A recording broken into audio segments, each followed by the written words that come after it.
Hello my beautiful friends and welcome back to our channel. My name is Beck. I am a professional mindset coach and I have a background as a medical doctor. I work with driven professional women to liberate them from perfectionism, imposter syndrome and people pleasing so they can show up proudly, expressing themselves and asserting themselves in both their professional and personal life. Today I want to talk about why rest doesn't work. And you know, if you are watching this video, this also will apply to you. If you're somebody who doesn't enjoy rest, you think rest is generally a waste of time, at least for you, you don't feel rejuvenated after rest, and what you can do about it so that you can actually get something out of resting, enjoy resting, and therefore want to rest and end up being more productive and happy because of it. Let's get into it. So this is a very common sticking point for my clients. They intellectually know, professional, driven women and commonly doctors, they know intellectually that rest is a good thing, and a lot of them even believe that rest is necessary. And so what they'll do is they will schedule in restful, rejuvenating activities into their day, such as meditation or a walk outside or some kind of creative or mechanical activity like pottery or art.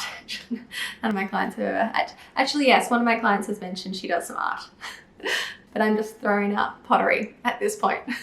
Whatever your style of rest may be. Now, despite on the surface, these activities seem intrinsically restful, my clients don't often enjoy a lot of it, if not the whole experience. And there's a very understandable and relatable reason for why this happens. And that is because while you might be physically resting or doing an activity that is rejuvenating, your mind is not resting as you're doing it. For a lot of us, we prefer to turn to a television or engage ourselves in some game that takes up our prefrontal cortex capacity. It takes most of our attention to focus on it rather than something like a slow art form or a walk or a meditation. And that's because where our thoughts can be engaged by some activity in front of us, then our thoughts can't be engaged in what would otherwise be distressing, critical, doubting, fearful thoughts. So if you feel like you can only relax while you've got some engaging noise in the background, a podcast, a book, TV, a game, etc., then this might be exactly what is happening for you and exactly why you don't get much out of rest. So take the example of going for a walk. If you go for a walk, again, without any podcast or story in your ears, you are left with the surroundings and your thoughts. Now, for a lot of us these days, the surroundings aren't sufficiently stimulating to capture our attention and distract us from our thoughts. So the experience when we're just walking with our minds and open attention is for a lot of us up here in our heads thinking. Without being distracted, we become progressively aware of our thoughts.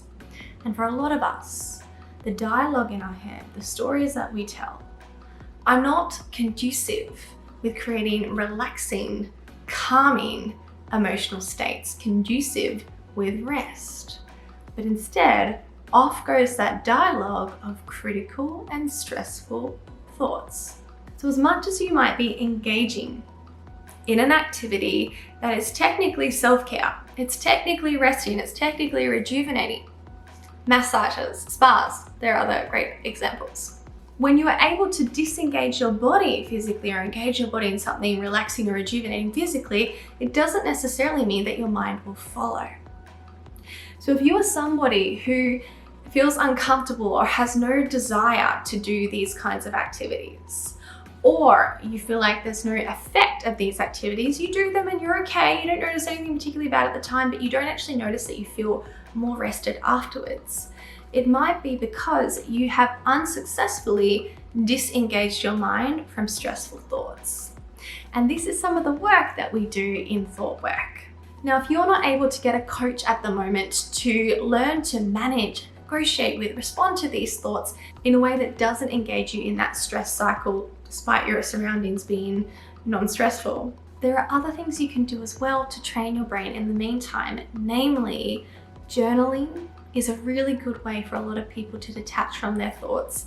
Again, my first experience with journaling was not particularly useful because while I was able to write the thoughts down, I didn't have the skill, the ability to detach from my thoughts. So it ended up that I was able to just see all of my thoughts that I found distressing, and I would be more engaged with the story by doing that rather than more detached from them. Journaling and meditation is the other thing. Again, this can be difficult in the same way you might become more aware of your thoughts in the time, and therefore if you're not skilled yet in these kind of coaching skills, then you might find that activity more distressing. So what I would say is aim for a guided meditation, and with both of these things, try and stick with it for longer than just a couple of weeks. I would aim to stick with it for a couple of months before you would expect to gain some of those skills that you need to actually detach from those thoughts. This is the kind of work that we accelerate in coaching, but please engage other tools in the meantime